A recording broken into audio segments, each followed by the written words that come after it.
Hello everybody and welcome to the channel. This is the fourth episode of the series where I review note-taking apps on the Tablet 6, and this time we're going to be taking a look to Noteshelf. This is an app that a lot of you have asked for and that I was personally very excited to try. But before we get into the video, I have two really short announcements to make. Number one, in this video I'm giving away 3 codes to some of you that want to try Noteshelf, so make sure you watch till the end to know how to participate. And number two, right now you're going to be seeing a poll on the top right of your screen in where I want you to choose what should be the next video about. I've put in some video ideas that I have, but I want to know which would the majority of you like to see in the near future. And if you have any other video ideas, make sure to leave them in the comments section because I always read all of your comments. So thank you very much, and now let's get into the video. As I was mentioning, this was a very requested review, and I remember the first time I heard about Noteshelf, it was in a video where someone mentioned it for the iPad. I liked how it looked, so I checked if it was available for Android, and it was. I was impressed by the pictures of the app, and honestly, from using it, one of the things that I've liked the most is that you can see the developers releasing updates for the app to make it better. It was actually updated a little over a week ago when I'm recording the video, which makes me believe that they pay close attention to what people say about the app. So if you're using it and you find anything that you consider could be better, you should let them know so that you can help them to improve the app for all users. And just as a little disclaimer, as you may have figured it out by now, to download the app you need to pay for it. It's $4.99 if I'm not wrong, so it's less expensive than the app from the previous episode, and it's a one-time payment. So once you open Noteshelf on your tablet, you are able to see some of the notebooks you have created. Each notebook is stored in what they call categories, and you always appear in the category you were before you exited the app. If you have been following the series, you may remember that one of the things I said about Squid is that I wish that they had more organization levels like folders or something like that. And in here, inside of your categories, you can actually create groups of some of your notes. To do this, you have to select a note and put it on top of another. Personally, I don't find this intuitive. I actually almost complained about it on this video, but a friend of mine told me that you can actually group them to have another level of organization. If you're wondering, you cannot create a group inside of another group, but I think that one is probably enough for a lot of people. What I usually do to organize my notes is to create a category, in this case, for the whole semester, and inside I add every class I'm taking. By being able to classify some of my notes, I can create a group containing all the materials for the class. So when you access the category for the semester, you're seeing the classes I'm taking. And inside of each class, there can be any amount of notes, PDFs, presentations, and whatnot, which I think it's honestly a really good solution for organizing all of your notes for the semester. When creating a new note, you get to choose the cover of the notebook and the style of the page. One really cool and unique thing that the app has is what they have called Noteshelf Club. This is basically a place inside the app where you can find additional notebook covers and paper templates. I personally find this really interesting, but I'm not aware if anybody can upload their designs in here or if it's just made for developers to publish new styles. If you're wondering, you don't need to pay to be part of the Noteshelf Club, you just need to create an account and you're able to download the covers and styles of the pages, which can be defined as templates. Now, if you remember in another video, I mentioned that I was starting to use templates for my notes. And again, the ones that I'm using were not created by me, so if you like them, you can download them by using the link in the description. So, when creating a new note in Noteshelf, you're able to define templates for your pages, and these templates are stored so that you can choose them for any other notes in the future. Once inside your workspace, you can move around your pages by swiping left or right. And with this, you're also able to add a new page, which can be either from the current template or you can select another one, which will be considered the new template for the note. When writing, you can enable or disable pressure sensitivity and you of course get palm rejection. I've liked quite a lot the experience of using pressure sensitivity. It's pretty subtle and I think that Noteshelf has probably one of the best writing experiences in my opinion. I like how my handwriting looks in here, and it might be affected by one of the features of the app, which is your hand positioning when writing. As you can see, you can define the placement with 3 different positions for both hands, and the language you're going to be writing on, which is used for searching words in your notes, but that's something we're going to talk about later. Now, I haven't looked this up, this is just from my experience, but I think this feature, the positioning of your hand, is used to improve the final result of your handwriting. And if this is what it's used for, it's a pretty impressive feature because it means that based on the positioning you choose, the app takes the pen input and doesn't just place it on the canvas. It means that it is being analyzed, or it goes through an algorithm that adjusts the strokes of the line based on your movement. I've tried to test it, changing the positioning and drawing the same lines to see if there's any difference, and I cannot see anything, so I might be exaggerating the functionality of this feature. However, one thing that I can show you it affects your handwriting is the speed you use. It's more noticeable if you disable pressure sensitivity, and as you can see, if you draw the same figure but faster, you get a totally different result. I personally enjoy it. It's a feature that I've seen mainly on drawing apps, but I also find it useful here. However, if you don't like it, I think that you cannot disable it, or at least I haven't found a place where you can toggle it on or off. Moving on, there are three pen options, the first and third one being pretty similar in my opinion, but you have 8 different pen sizes to choose from with a customizable palette where you can change, delete, or add any color you can think of to your convenience. There are 2 different types of highlighters, which is something I didn't know I needed but now enjoy using. The difference between them is that one creates a more rounded highlight than the other, and I think it's useful to have both options. One interesting feature is that you can set several pens or highlighters as your favorites, so you have an easier access to them on the favorites tab. It saves the color, size, and the type of pen or highlighter you're using. Additional to this, you get 3 different sized erasers and a fourth one that's called auto and works depending on the speed you use. So if you move the S Pen slowly, the eraser is going to cover a small area, and as you erase faster, the area that's being deleted increases.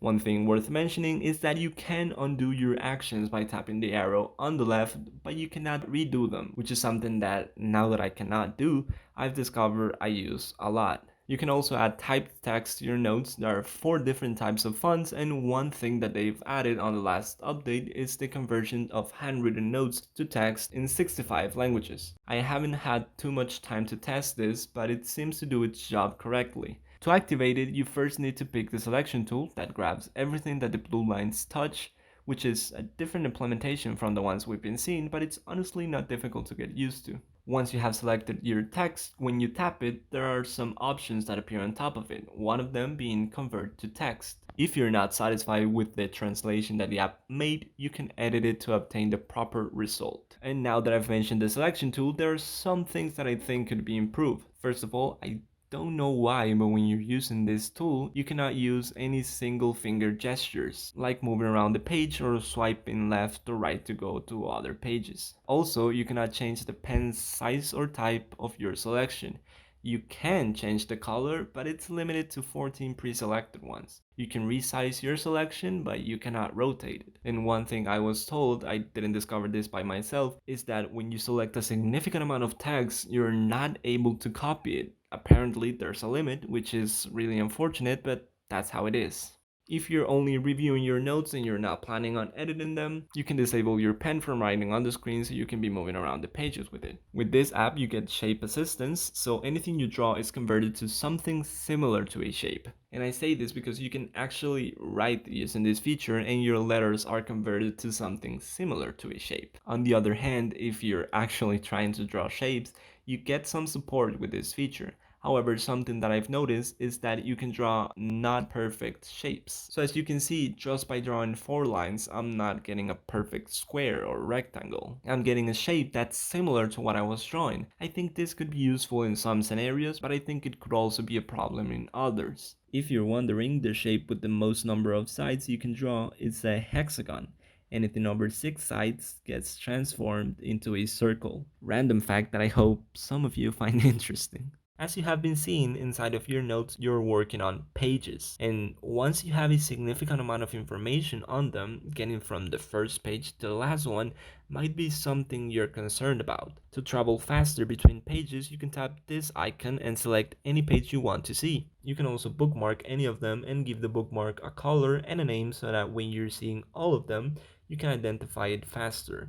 And if you know you wrote something in your notes about a certain topic, but you can't find the specific page where it appears, you can search for keywords to see how many times and in which page or pages you wrote that keyword. And this also works on your bookmarks. If you tap and hold a page, you can change its positioning with respect to other pages, you can duplicate or eliminate it, and one thing that I like about this app is that you can also move that page to other notebooks. If you tap the plus icon on the left, you can add images from either your gallery or your camera, and one thing that I found interesting is that when you add a new photo, you're given the option to rotate it, but after that you cannot do it anymore. There's only the option to resize it. You can also add what they call clip art, and in here you can find photos, illustrations, vector graphics, etc. If you want to write or read PDFs, you can do so with the option import document. The PDF is going to be on the background so you can annotate anything on top of it. However, one thing that might make reading and writing PDFs uncomfortable, or at least not pleasant, is the fact that you cannot zoom over 400%, which may not be a problem with some files, but is something you should consider if you're working with really detailed, high-resolution PDFs.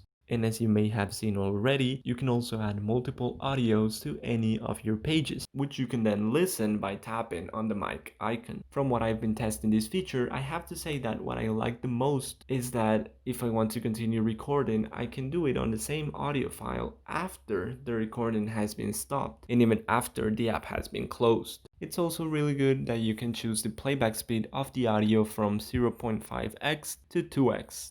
The only thing I'd like to see in here is what you get in OneNote, where you can see what you were writing when the audio was being recorded. But I think that overall it's a handy feature to have available. Finally, if you want to share your notes, you can select to export the page you're on, all pages, or you can select specific pages of the notebook you're on.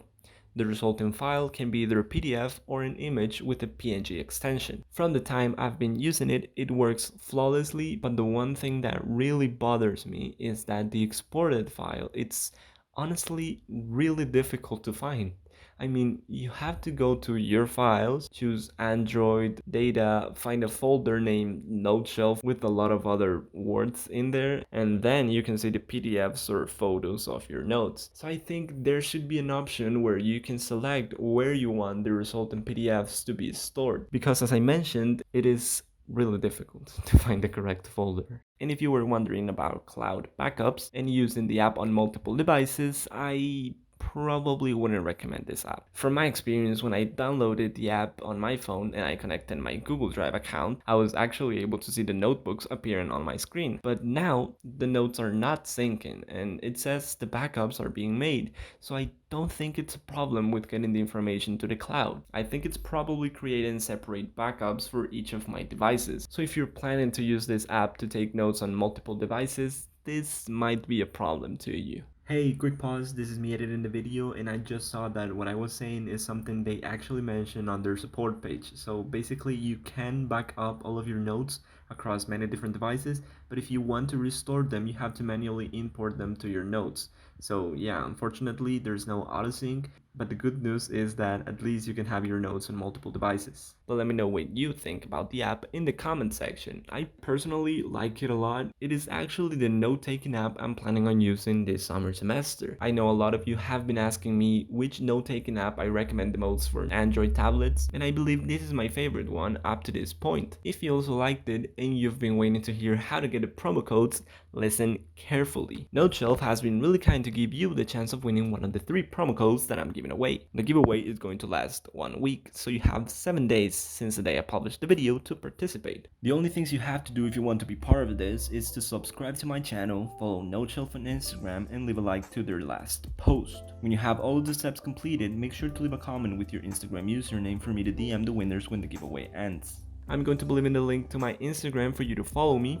to be sure that I'm the one that's DMing you with the code if you win. I'll be trying to be active in there so that if you have any questions or video ideas, you can send me a DM and I'll answer you back. Good luck to everyone participating. Thank you if you watched the whole video. This has been a regular teenager. Take care. Peace.